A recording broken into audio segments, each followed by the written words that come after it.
یہ روایت ہے کہ 40 خصلتیں ہیں جن میں سے اعلیٰ ترین یہ ہے کہ کسی کو بکری کا دودھ پینے کے لیے دیا جائے،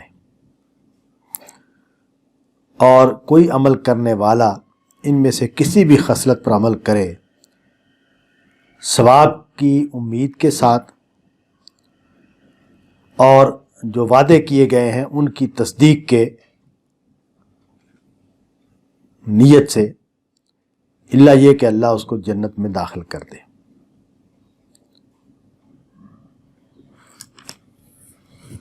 یہ جو 40 خصلتوں کا لفظ آیا ہے،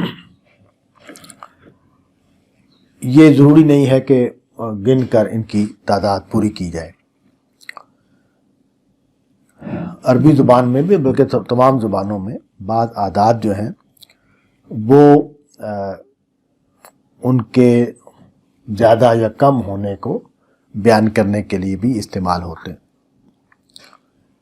اگرچہ بعض شارحین نے، حدیث کے شارحین نے یہ کام بھی کیا ہے کہ وہ اس طرح کے عادات جو ہیں ان کے تحت وہ کوشش کرتے ہیں کہ بھئی ان عنوانات کو قائم کر دیا جائے۔ اچھا، یہ جو خصلت کا لفظ بولا گیا ہے، اس کو سامنے رکھیں تو یعنی اگر ہم انسان کا مطالعہ کریں تو انسان کے اندر خیر، نیکی کے جو مختلف مظاہر ہیں، یعنی مختلف اس کے جو عملی نمونے ہیں، وہ بہت ہیں۔ یعنی خیر خواہی ایک لفظ نبی صلی اللہ علیہ وسلم نے بولا کہ الدین و نصیحہ، کہ دین خیر خواہی ہے، اور اس کے بعد جب اس کی تفصیل کی تو اس میں اللہ تعالیٰ، دین، انسان، مختلف ان کے پہلوؤں کو بیان کیا۔ میں ایک انسان کی حیثیت سے جب زندگی کی عملی جد و جہد میں پڑھتا ہوں تو میرے جو ریلیشن شپ جو حدود میں آتے ہیں وہاں میں اپنے اخلاقی وجود کے ساتھ بھی، اپنے عملی وجود کے ساتھ بھی متعلق ہوتا ہوں۔ تو خدا کے میرے اوپر حقوق ہیں، بندوں کے میرے اوپر حقوق ہیں۔ یہ حقوق جو ہے، یہ جیسے میں نے ابھی بیان کیا، اس حدیث میں بھی جیسے بیان کیا کہ یہ 40 کے قریب بنتے ہیں۔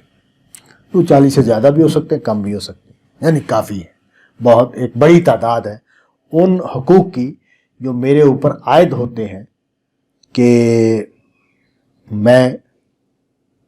انسانوں کے ساتھ اور میں اللہ تعالیٰ کے ساتھ۔ نبی صلی اللہ علیہ وسلم حضور کا جو یہ ارشاد ہے، اس کو ایک اور طریقے سے میں غامدی صاحب کے ہاں انہوں نے بیان کیا ہے۔ ان کا ایک مضمون ہے میزان میں بہت اچھا، وہ دین کے اوپر، دین حق کے عنوان سے انہوں نے اس کو لکھا ہوا ہے۔ اس میں انہوں نے ایک بحث اٹھائی ہے ایمان کے تقاضے کی، کہ ایمان کے کچھ تقاضے وہ ہیں جو ہر وقت مطلوب ہیں، اور کچھ تقاضے وہ ہیں جو حالات کے تحت مطلوب ہیں۔ یہ جو تصور ہے تقاضوں کا، اس میں جو نقطہ ہے، بنیادی نقطہ ہے، وہ یہ ہے کہ یوں ہی میں کوئی لفظ بولتا ہوں، مثلا میں کہتا ہوں کہ میں باپ ہوں، یا میں کہتا ہوں میں بیٹا ہوں، یا میں کہتا ہوں میں شوہر ہوں، یا میں کہتا ہوں میں بیوی ہوں، اس لفظ کے بولتے ہی ایک پیکج وجود میں آ جاتا ہے، ایک میرے سامنے کچھ چیزیں طے ہو جاتی ہیں کہ یہ میری ذمہ داریاں ہیں۔ اگر میں ان کو پورا نہیں کرتا تو میں اس لیبل کے میں نہیں آتا۔ مطلب کوئی باپ جو ہے وہ دستبردار نہیں ہو سکتا اولاد کی پرورش سے، ان کی تربیت سے،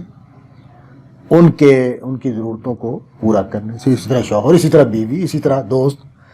تو یہ تقاضے، مطلب یہ کہ ہم اس لفظ کا تصور ہی نہیں کر سکتے کہ وہ لفظ قائم رہ سکتا ہے اگر وہ تقاضے پورے نہ کیے جائیں۔ مطلب میں کہتا ہوں میں بیٹا ہوں تو اگر کوئی بیٹا اپنے باپ کا ادب نہیں کرتا، باپ کی خدمت نہیں کرتا، باپ پر اپنا مال خرچ نہیں کرتا،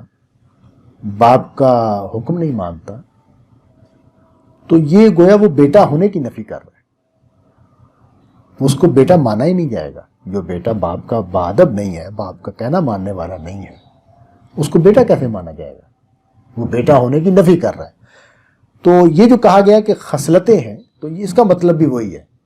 کہ کچھ چیزیں ایمان، صاحب ایمان جو ہے اس کے ہاں لازماً پائی جائیں گی۔ یہ کیسے ممکن ہے کہ کوئی صاحب ایمان خدا کا وفادار نہ ہو؟ یہ کیسے ممکن ہے کہ کوئی صاحب ایمان خدا کو چھوڑ کر اور ہستیوں کی پوجا کرنے لگے؟ یہ کیسے ممکن ہے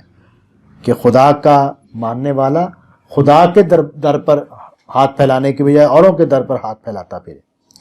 یا خدا کی آواز حی علی الصلاۃ سنے اور نماز کے لیے حاضر نہ ہو، نماز نہ پڑھے؟ تو اس کو بیان کیا کہ ایمان کی کچھ خصلتیں ہیں، یعنی جو ہی کسی شخص میں ایمان پیدا ہوگا تو وہ اس کے اندر ایک کریکٹر پیدا کرے گا، اور وہ طے شدہ ہوتا ہے، یعنی وہ سماج، معاشرہ اس کو کلچر کی صورت میں، روایات کی صورت میں، اور پھر دین احکام کی صورت میں اس کو متعین کر دیتا ہے کہ یہ ہیں چیزیں جو تم نے پوری کرنی ہیں، اگر تم پوری نہیں کرتے تو تم اس لفظ کے لائق نہیں ہو۔ تو یہ فرمایا کہ بکری کا دودھ پلانا اعلیٰ ترین ہے۔ اعلیٰ مطلب یہ ہے کہ کوئی مہمان آیا ہے، کوئی ضرورت مند آیا ہے، تمہارے پاس اور کچھ نہیں ہے کھلانے کے لیے، بکری کا دودھ ہے۔ عرب معاشرت میں رکھ کے اس کو دیکھیں تو وہ بکریاں جو پالنے والے ہیں وہ اس لیے بکریاں پال رہے ہیں کہ ان کے دودھ سے، ان کے گوشت سے، ان کی کھال سے، ان کی اون سے اپنی معیشت چلائیں، اور وہ مہمان کو کھلا دے، وہ ضرورت مند کو پلا دے۔ تو یہ بہت بڑی اعلیٰ ترین بات ہے، یعنی اپنے مفاد کو چھوڑ، ایثار کی بات ہو رہی ہے کہ اپنے مفاد کو، اپنی ضرورت کو، اپنے کاروبار کو نظر انداز کر کے اس نے ایک بڑا کام کر ڈالا ہے، تو اس لیے کہا کہ یہ اعلیٰ ہے۔ اور یہ جو یعنی بتانے کا مقصد یہ ہے کہ دیکھیں قرآن مجید میں نا ایک لفظ بولا گیا ہے کہ ان اللہ یأمرکم بالعدل والاحسان، کہ اللہ تعالیٰ تمہیں حکم دیتا ہے عدل کا اور احسان کا۔ تو عدل سے اوپر کا درجہ احسان کا ہے، تو یہ احسان کی مثال ہے۔ احسان کا ایک مطلب تو یہ ہے کہ کسی کام کو بہت اچھے طریقے سے کرنا، اس کے سارے تقاضوں کو پورا کرتے ہوئے کرنا۔ دوسرا یہ کہ کم پر راضی ہو جانا، اپنا حق چھوڑ دینا، بدلہ لینے کی بجائے معاف کرنے کا رویہ اختیار کرنا۔ تو یہ اعلیٰ پہلو ہے اس کا۔ احسان کا جو لفظ ہے وہ قرآن مجید نے اس کو واضح کر دیا ہے مختلف سیاق و اسباق میں رکھ کے اس کو، کہ اس سے مراد عمل کا اعلیٰ درجہ ہے، ایک عمل کا صحیح عمل کا درجہ ہے اور ایک اعلیٰ عمل کا درجہ ہے۔ جیسے میں اس کی سادہ مثال دوں کہ کسی نے مجھے گالی دی ہے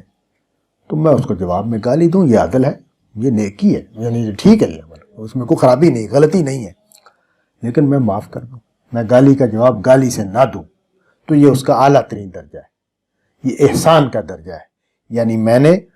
بدلہ لینے کی بجائے، بدلہ لینا میرا حق ہے، میں بدلہ لے سکتا ہوں، کسی نے مجھے تھپڑ مارا میں جواب میں تھپڑ مار لوں، لیکن میں نے معاف کر دیا۔ معاف کر دیا تو اس کا مطلب یہ ہے کہ میں صحیح سے اوپر اٹھ کر احسان کے درجے میں چلا گیا ہوں۔ تو یہ جو بکری کا دودھ پلانا ہے یہ احسان کے درجے کی مثال ہے۔ پھر بتایا کہ جتنی بھی خصلتیں ہیں، یعنی جتنے بھی اس طرح کے تقاضے ہیں، روپ ہیں، ان میں نیت کیا ہونی چاہیے؟ نیت اگر یہ والی ہوگی جو یہاں بیان کی گئی ہے تو اجر ملے گا، کوئی بھی عمل ہو، یعنی وہ چھوٹی سے چھوٹی کوئی بات کیوں نہ ہو، نیت کیا ہونی چاہیے؟ ثواب کی نیت، یعنی آخرت کی طرف رخ ہو، اللہ کی طرف سے اجر کی توقع کے ساتھ۔ پھر یہ کہ چونکہ اہل ایمان کے ساتھ وعدے کیے گئے، نبی صلی اللہ علیہ وسلم کے ساتھ بھی وعدے کیے گئے،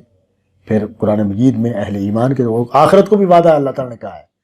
کہ یہ میں آخرت کو برپا کرنا میرا وعدہ ہے،